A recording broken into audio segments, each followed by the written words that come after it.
Welcome to Reddit Stories Podcast. Today we're diving deep into a Reddit post that's gotten a lot of attention online. A story about a woman, her husband, and their surrogate. It's a story with a truth that changes their lives completely. Ready to jump in? Absolutely. These stories, even if they're not real, bring up some important things to talk about, like family and trust and the choices we make in life. Okay, so the person who posted this, the OP as they call him on Reddit, is a 36-year-old woman. She starts by saying that she and her husband, they've been trying for years to have a baby but just couldn't. So they finally thought about surrogacy, and they asked a close friend if she would be their surrogate. Surrogacy, it's a big, big decision. Emotionally, legally, lots of vulnerability for everyone. Definitely. So the OP, she goes on to say how they went through multiple rounds of IVF, that's in vitro fertilization, in case anyone's not familiar. And finally, the surrogate gets pregnant. 2 years later, they've got a little boy. They seem like a happy family. But then, here comes the big shocker. At a regular doctor's appointment, they find out the little boy's blood type doesn't match the OP. She can't be his biological mother. Wow, that's the kind of news that just turns everything upside down. You think you know everything about your family, and then suddenly? Exactly. And then her husband, he admits that he had an affair with the surrogate while they were doing IVF. So the baby wasn't conceived through IVF at all, but naturally. Oh my gosh, that's betrayal on like three levels. By the husband, by the friend, and then the loss of the child she thought was hers. No wonder she's reeling. She absolutely is. She writes about feeling everything at once: shock, anger, grief. All she wants to do is run away from it all. She moved out, spent a week in a hotel. Now she's living with her parents. She's already filed for divorce. And she's even talking to lawyers about giving up her parental rights. Giving up parental rights, that's not an easy decision. It really shows how deep her pain is. It does. She says she wants to move far away, somewhere new, start over without any reminders. It makes sense. Sometimes getting away from everything is the only way to heal. But then, what about the child? What happens to him? That's where it gets really complicated. See, she posted this whole story on the subreddit called Am I the A-hole? She wants to know if she's wrong for wanting to leave the child behind. And the responses, they're all over the place. I love how these online groups can become like a place where people hash out these super difficult questions, ethical dilemmas, emotions, the whole works. Absolutely. Some people, they were totally on her side. They said, you've got every right to walk away, start fresh. They even pointed out how a lot of men leave when they find out a child isn't biologically theirs. So why should she be held to a different standard? That double standard, it's something to think about, for sure. Right. But then other people, they told her to think about the bond she already has with the child. They said blood isn't everything when it comes to family, and that leaving might actually hurt the child more. It's the classic debate. Nature versus nurture. What matters more, biology or the love and care you give? There are no easy answers. And then there's the whole legal, ethical side of things. People were talking about surrogacy contracts, parental rights, lawsuits. Some even suggested she could sue both her husband and the surrogate for fraud. Yeah, surrogacy agreements, they're legally binding, but when something like this happens, it throws everything up in the air. So many gray areas. And the emotional side. It's a mess. Her parents want her to stay in the child's life. They're saying family goes beyond genetics. But her friends, they say she needs to look after herself first, especially after being betrayed like that. Tough situation for everyone. So many different emotions, so many people affected. It is. And just when you think it can't get any more complicated, she posts an update. Okay, this is where it gets interesting. What happened? Well, she says the surrogate, biological mother, she came forward and took back custody of the child. Wow, so she asserted her rights. Exactly. And it sounds like the OP didn't really have a choice. This brings up a whole other level of complexity. What about parental rights in surrogacy when there's been deception? How does that work? It does. And she admits in the update that losing the child is actually hitting her harder than she let on. She was trying to convince herself that she didn't want to raise a child that wasn't biologically hers, but deep down, it hurt. She was trying to protect herself from more heartbreak. Exactly. So now she's lost everything: her husband, her friend, and the child she'd started to think of as her own. This is truly heartbreaking. Trust, betrayal, and how families are defined these days, it's all tangled up in this one story. It is, and this is just the beginning. There are so many comments, so many different opinions on this. We'll need to dig into those. Let's get to it. What are people saying about all of this? It's amazing what people will say online, just like all these different opinions. It's like a peek into how people think about like these really tough issues. It really is. And some of these comments, they're spot on. One thing I noticed, a lot of people are talking about this double standard, when it comes to men and women in these kinds of situations. Yeah, that's a big one. It seems like society says women have to put the child first no matter what, even when there's betrayal like this. But men, They get to walk away. Exactly. And there were all these comments comparing this to those, like, who's the father stories, where a guy finds out a kid isn't his and just leaves.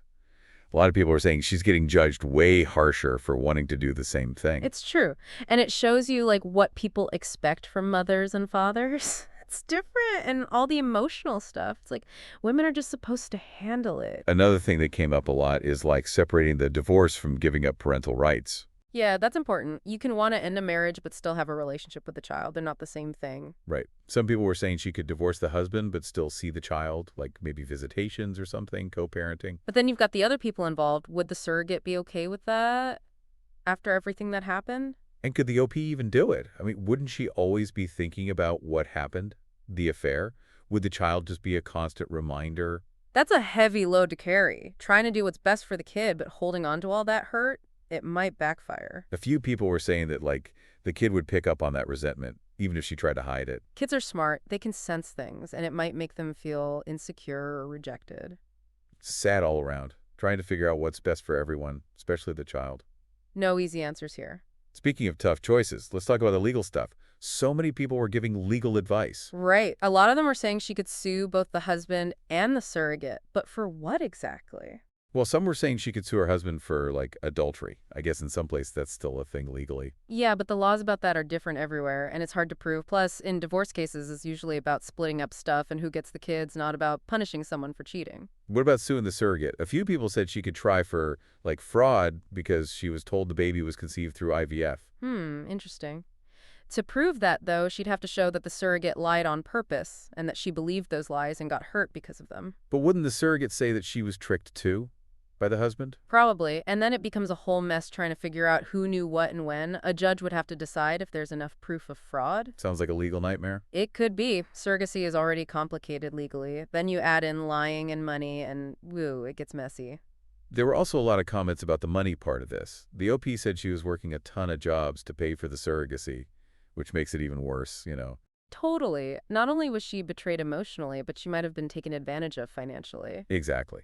And some people were saying she should try to get some of that money back, especially if she could prove the surrogate and her husband were working together to, like, scam her. It's worth looking into, but again, it all depends on the specifics and the laws wherever she lives. Okay, let's talk about something a lot of people brought up. A lot of people online were saying they don't even think this story is real. Yeah, that's understandable. It's such a dramatic story. It makes you wonder, is this really happening? Right. And there were a few things that made people suspicious, like some people who know about IVF, they were saying there's no way the surrogate can get pregnant naturally during that process. Yeah, with all the hormones and stuff, it's designed to stop natural ovulation. It would be pretty unlikely. And the timeline, some people question that too. Like, if she did get pregnant naturally, could it have happened at the right time to match up with the IVF stuff? That's a good point. There's only a short window when conception and implantation can happen. It would have to be pretty precise. And then there's the blood type thing. They found out at a regular checkup for a 2-year-old. Some people said that's weird because they usually test for blood type at birth, not later, unless there's a medical reason. True. Unless there's a need for a transfusion or something, they don't usually check it again. So, yeah, all those little things made some people think the story might not be totally true. But even if it's not, there's still a lot to think about here. Absolutely. Real or not, this story gets at some real anxieties people have and ethical questions. Surrogacy, how much biology matters, betrayal, it all makes you think. It's like it makes you question things, even if it's not a real situation. Exactly, and it reminds us to be smart about what we read online. Not everything is true, and even the craziest stories, you got to look at them carefully. True. And even if some parts are made up or exaggerated, the feelings in it, the struggles, those can still be real and make us think about these issues. The story definitely did that. Surrogacy, betrayal, what makes a family. It's opened up a whole discussion. And the discussion isn't over. There are more comments to look at, and the OP actually gave more info in a follow-up comment that makes things even more complicated. We'll get into that in the next part of our deep dive. I'm ready for it. Let's see what else people are saying. Okay, so before we wrap things up, I want to go back to something we talked about earlier. Like, even if parts of this story are made up, the ideas in it, they can still get you thinking. Oh, absolutely. It's like you read a story, it might not be real, but it shows you these anxieties people have, these tough ethical choices, the feelings, the decisions people make, those can still hit home. Exactly. And one of the things this whole thing really shows is just how complicated surrogacy is. For sure. It brings up so many questions, who are the parents really? Biology versus like emotional connection. And the legal side, the ethical side, it's where science and law and human relationships, they all meet. And this story, it shows you how things can go so wrong when those lines get blurred. No doubt. It's like a cautionary tale. Communication has to be clear, legal agreements have to be solid, and everyone involved needs to really understand the risks, the feelings, everything. A lot. Speaking of feelings, remember that update the OP posted?